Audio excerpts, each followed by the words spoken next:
My Man Jeeves by P.G. Wodehouse. Absent treatment. I want to tell you all about my dear old Bobby Cardew. It's a most interesting story. I can't put in any literary style and all that, but I don't have to, don't you know, because it goes on its moral lesson. If you're a man, you mustn't miss it, because it'll be a warning to you. And if you're a woman, you won't want to, because it's all about how a girl made a man feel pretty well fed up with things.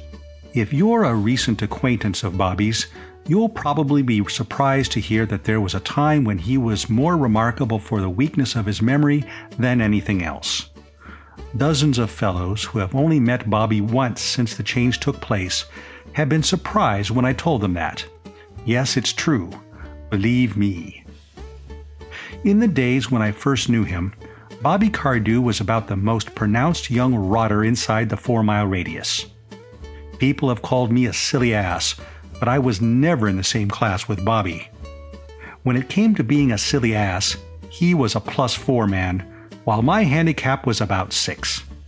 Why, if I wanted him to dine with me, I used to post him a letter at the beginning of the week, and then the day before send him a telegram and a phone call on the day itself, and half an hour before the time we'd fixed, a messenger in a taxi, whose business it was to see that he got in and that the chauffeur had the address all correct.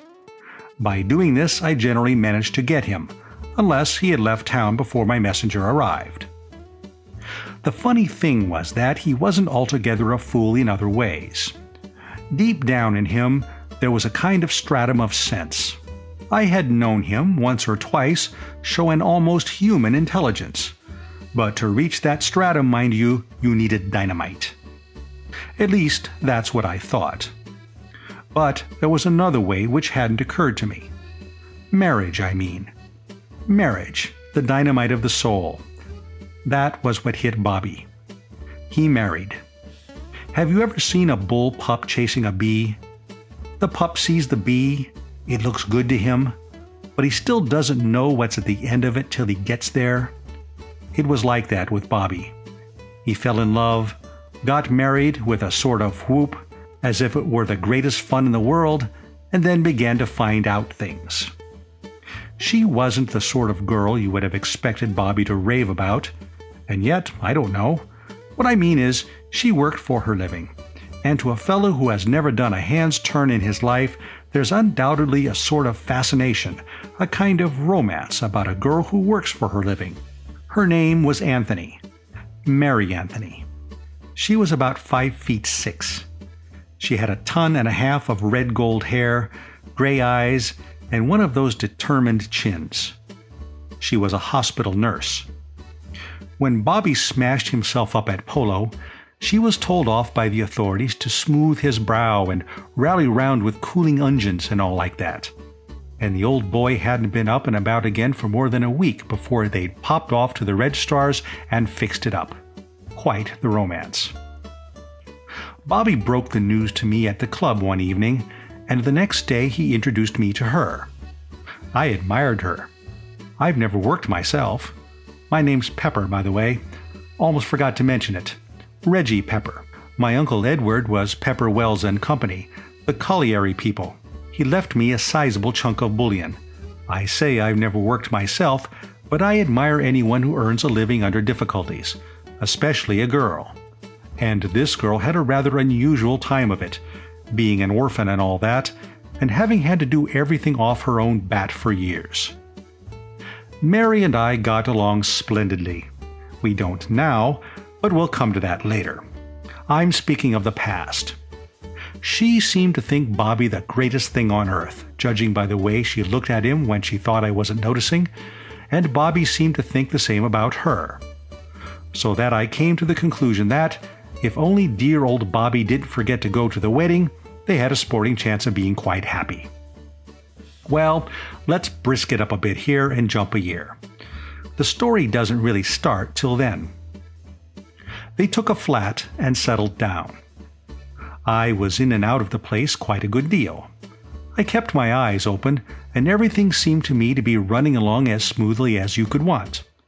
If this was marriage, I thought, I couldn't see why fellows were so frightened of it. There were a lot worse things that could happen to a man, but we now come to the incident of the quiet dinner, and it's just here that love's young dream hits a snag, and things begin to occur. I happened to meet Bobby in Piccadilly, and he asked me to come back to dinner at the flat. And, like a fool, instead of bolting and putting myself under police protection, I went. When we got to the flat, there was Mrs. Bobby looking, well, I tell you, it staggered me. Her gold hair was all piled up in waves and crinkles and things, with a what-you-call-it of diamonds in it, and she was wearing the most perfectly ripping dress. I couldn't begin to describe it. I can only say it was the limit. It struck me that if this was how she was in the habit of looking every night when they were dining quietly at home together, it was no wonder that Bobby liked domesticity. "Here's old Reggie, dear," said Bobby. "I brought him home to have a bit of dinner. I'll phone down to the kitchen and ask them to send it up now, what?" She stared at him as if she had never seen him before. Then she turned scarlet. Then she turned white as a sheet. Then she gave a little laugh. It was most interesting to watch. Made me wish I was up a tree about 800 miles away. Then she recovered herself. "I'm so glad you were able to come, Mr. Pepper," she said, smiling at me. And after that she was all right. At least you would have said so. She talked a lot at dinner and chaffed Bobby, and played us ragtime on the piano afterwards, as if she hadn't a care in the world. Quite a jolly little party it was. Not. I'm no lynx-eyed sleuth and all that sort of thing, but I had seen her face at the beginning, and I knew that she was working the whole time and working hard to keep herself in hand, and that she would have given that diamond what's-its-name in her hair and everything else she possessed to have one good scream, just one. I've sat through some pretty thick evenings in my time, but that one had the rest beaten in a canter. At the very earliest moment I grabbed my hat and got away. Having seen what I did, I wasn't particularly surprised to meet Bobby at the club next day, looking about as merry and bright as a lonely gumdrop at an Eskimo tea party. We started in straight away. He seemed glad to have someone to talk about it. "Do you know how long I've been married?" he said. I didn't exactly. "About a year, isn't it?" "Not about a year," he said sadly. "Exactly a year. Yesterday." Then I understood. I saw a light, a regular flash of light. Yesterday was the anniversary of the wedding. I'd arranged to take Mary to the Savoy and on to Covent Garden. She particularly wanted to hear Caruso. I had the ticket for the box in my pocket. Do you know, all through dinner I had a kind of rummy idea that there was something I'd forgotten, but I couldn't think what. "Till your wife mentioned it?" He nodded. "She mentioned it," he said thoughtfully. I didn't ask for details. Women with hair and chins like Mary's may be angels most of the time, but when they take off their wings for a bit, they aren't half-hearted about it. "To be absolutely frank, old top," said poor old Bobby, in a broken sort of way, "my stock's pretty low at home." There didn't seem much to be done. I just lit a cigarette and sat there. He didn't want to talk. Presently he went out. I stood at the window of our upper smoking room, which looks out onto Piccadilly, and watched him.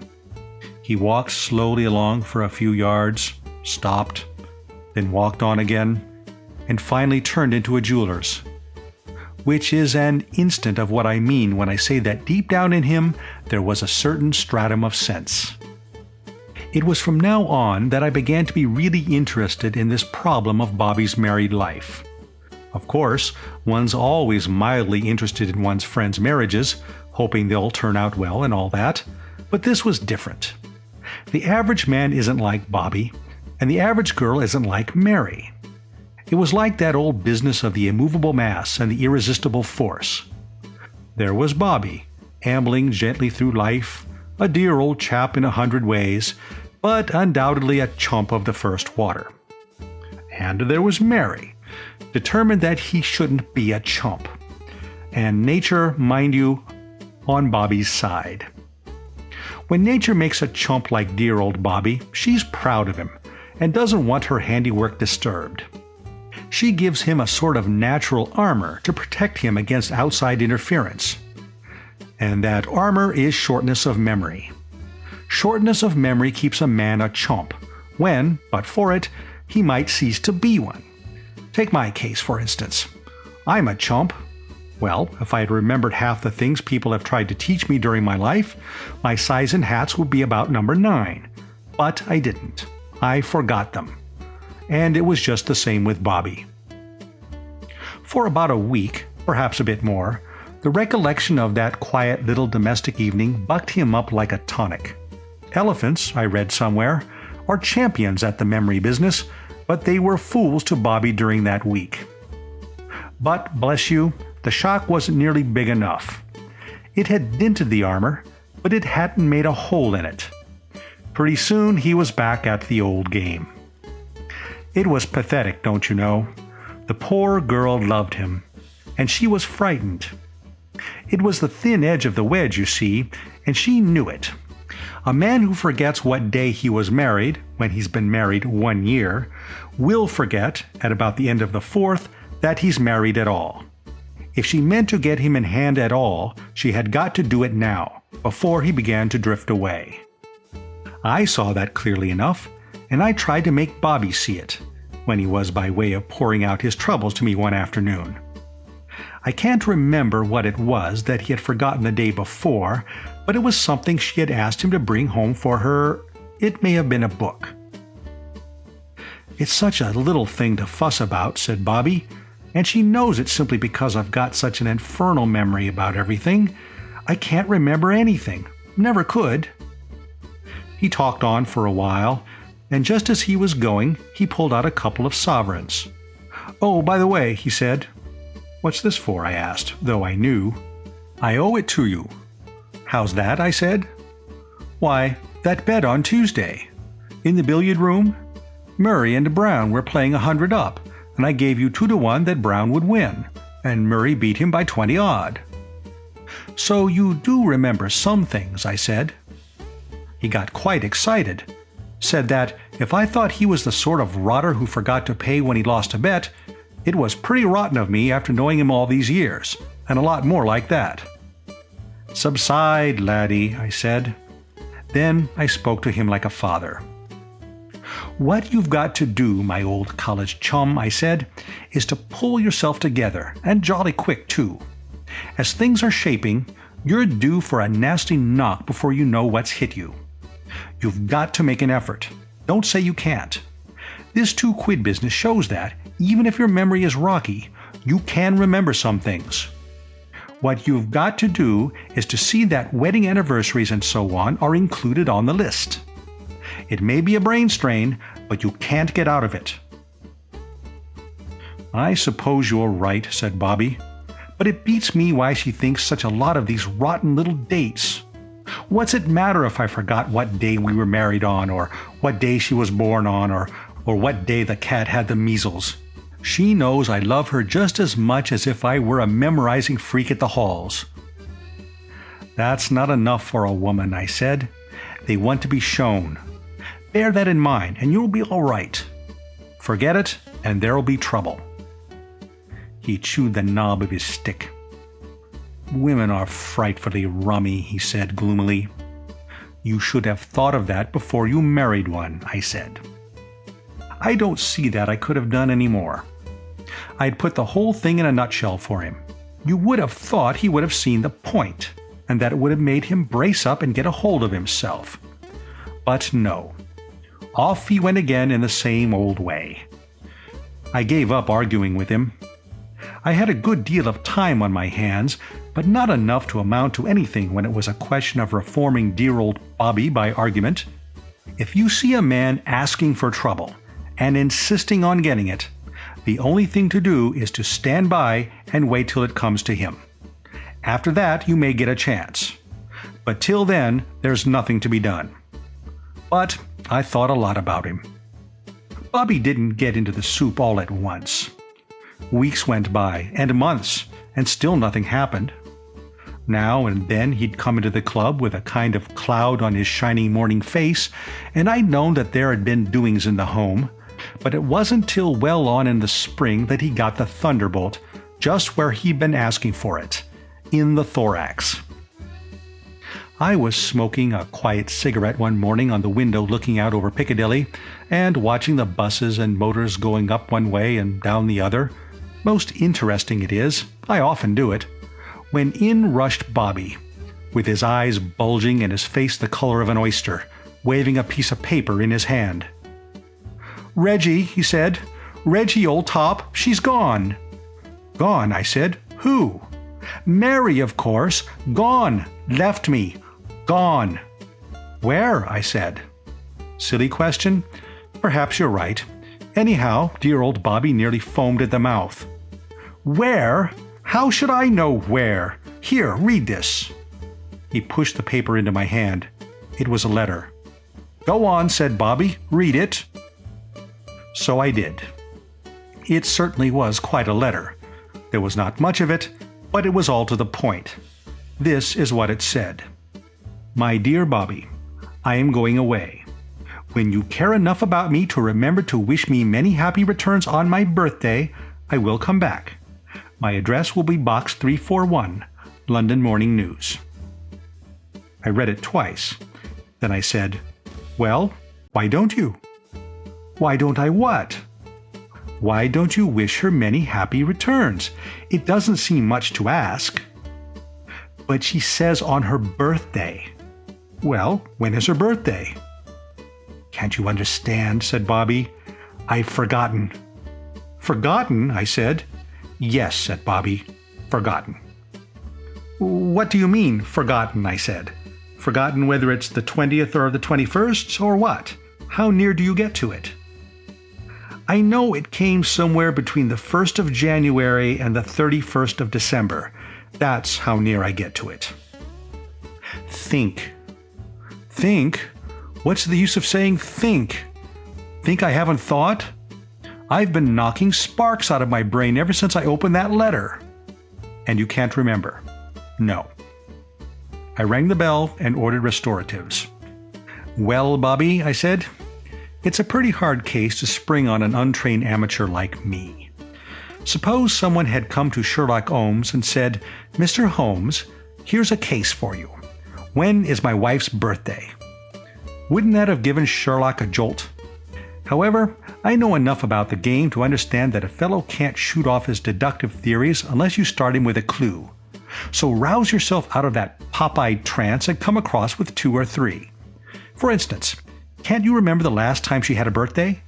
What sort of weather was it? That might fix the month." Bobby shook his head. "It was just ordinary weather as near as I can recollect." "Warm?" "Warmish. Or cold?" Well, fairly cold, perhaps. I can't remember." I ordered 2 more of the same. They seemed indicated in the young detective's manual. "You're a great help, Bobby," I said. "An invaluable assistant. One of those indispensable adjuncts without which no home is complete." Bobby seemed to be thinking. "I've got it," he said suddenly. "Look here. I gave her a present on her last birthday. All we have to do is go to the shop, hunt up the date when it was bought, and the thing's done." "Absolutely. What did you give her?" He sagged. "I can't remember," he said. Getting ideas is like golf. Some days you're right off. Others, it's as easy as falling off a log. I don't suppose dear old Bobby had ever had 2 ideas in the same morning before in his life. But now he did it without an effort. He just loosed another dry martini into the undergrowth, and before you could turn around, it had flushed quite a brainwave. Do you know those little books called When You Were Born? There's one for each month. They tell you your character, your talents, your strong points, and your weak points at 4 pence halfpenny a go. Bobby's idea was to buy the whole 12 and go through them till we found out which month hit off Mary's character. That would give us the month, and narrow it down a whole lot. A pretty hot idea for a non-thinker like dear old Bobby. We sallied out at once. He took half, and I took half, and we settled down to work. As I say, it sounded good, but when we came into the thing, we saw that there was a flaw. There was plenty of information, all right, but there wasn't a single month that didn't have something that exactly hit off Mary. For instance, in the December book it said, December people are apt to keep their own secrets. They are extensive travelers. Well, Mary had certainly kept her secret, and she had traveled quite extensively enough for Bobby's needs. Then, October people were born with original ideas and loved moving. You couldn't have summed up Mary's little jaunt more neatly. February people had wonderful memories, Mary's speciality. We took a bit of a rest, then had another go at the thing. Bobby was all for May, because the book said that women born in that month were inclined to be capricious, which is always a barrier to a happy married life. But I plumped for February, because February women are unusually determined to have their own way, are very earnest, and expect a full return in their companion or mates. Which he owned was about as like Mary as anything could be. In the end, he tore the books up, stamped on them, burnt them, and went home. It was wonderful what a change the next few days made in dear old Bobby. Have you ever seen that picture, The Soul's Awakening? It represents a flapper of sorts, gazing in a startled sort of way into the middle distance, with a look in her eyes that seems to say, "Surely that is George's step I hear on the mat. Can this be love?" Well, Bobby had a soul's awakening too. I don't suppose he had ever troubled to think in his life before, not really think. But now he was wearing his brain to the bone. It was painful in a way, of course, to see a fellow human being so thoroughly in the soup, and I felt strongly that it was all for the best. I could see as plainly as possible that all these brainstorms were improving Bobby out of knowledge. When it was all over, he might possibly become a rotter again of a sort, but it would only be a pale reflection of the rotter he had been. It bore out the idea I had always had that what he needed was a really good jolt. I saw a great deal of him these days. I was his best friend, and he came to me for sympathy. I gave it to him, too, with both hands, but I never failed to hand him the moral lesson when I had him weak. One day he came to me as I was sitting in the club, and I could see that he had had an idea. He looked happier than he'd done in weeks. "Reggie," he said, "I'm on the trail. This time I'm convinced that I shall pull it off. I've remembered something of vital importance." "Yes," I said. "I remember distinctly," he said, "that on Mary's last birthday we went together to the Colosseum. How does that hit you?" "It's a fine bit of memorizing," I said, "but how does it help?" "Why, they change the program every week there." "Ah," I said, "now you're talking." And the week we went, one of the turns was Professor someone's Terpsichorean cats. I recollect them distinctly. Now, are we narrowing it down, or aren't we, Reggie? I'm going round to the Colosseum this minute, and I'm going to dig the date of those Terpsichorean cats out of them if I have to use a crowbar.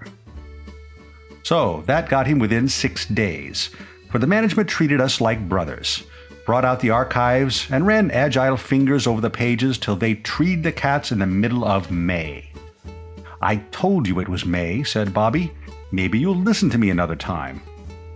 "If you've any sense," I said, "there won't be another time." And Bobby said that there wouldn't. Once you get your money on the run, it parts as if it enjoyed doing it. I had just got off to sleep that night when my telephone bell rang. It was Bobby, of course. He didn't apologize. "Reggie," he said, "I've got it now for certain. It's just come to me.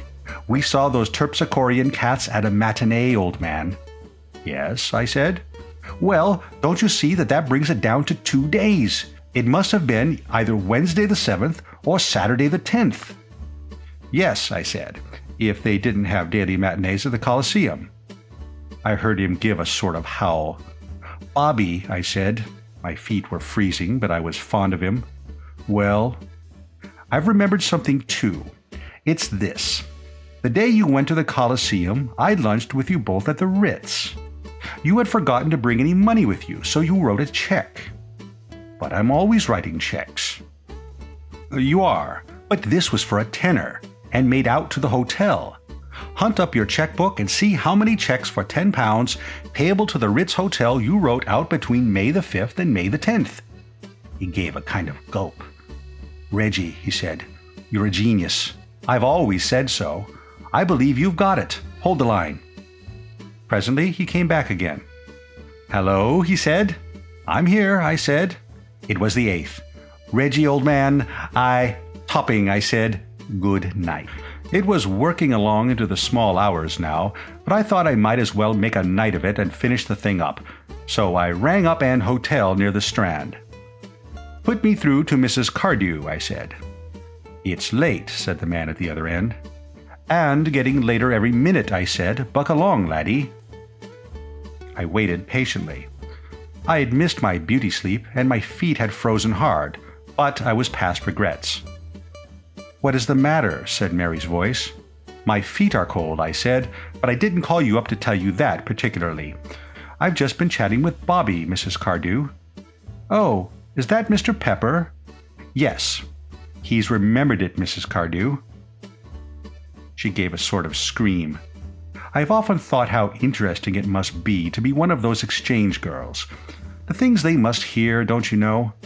Bobby's howl and gulp, and Mrs. Bobby's scream, and all about my feet and all that. Most interesting it must be.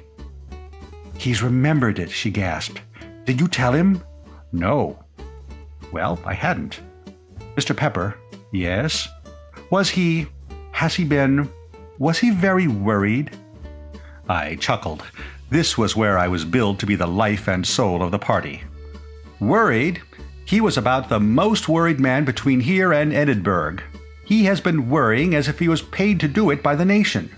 He has started out to worry after breakfast, and, oh well, you can never tell with women. My idea was that we should pass the rest of the night slapping each other on the back across the wire, and telling each other what bally brainy conspirators we were, don't you know, and all that. But I'd got just as far as this when she bit at me. Absolutely. I heard the snap. And then she said, 'Oh,' in that choked kind of way. And when a woman says 'oh' like that, it means all the bad words she loved to say if she only knew them. And then she began. 'What brutes men are! What horrible brutes! How could you stand by and see poor dear Bobby worrying himself into a fever when a word from you would have put everything right? I can't, but, and you call yourself his friend. His friend!' Metallic laugh, most unpleasant. 'It shows how one can be deceived. I used to think you a kind-hearted man. But I say, when I suggested the thing you thought it I thought it hateful, abominable. But you said it was absolutely top. I said nothing of the kind, and if I did, I didn't mean it.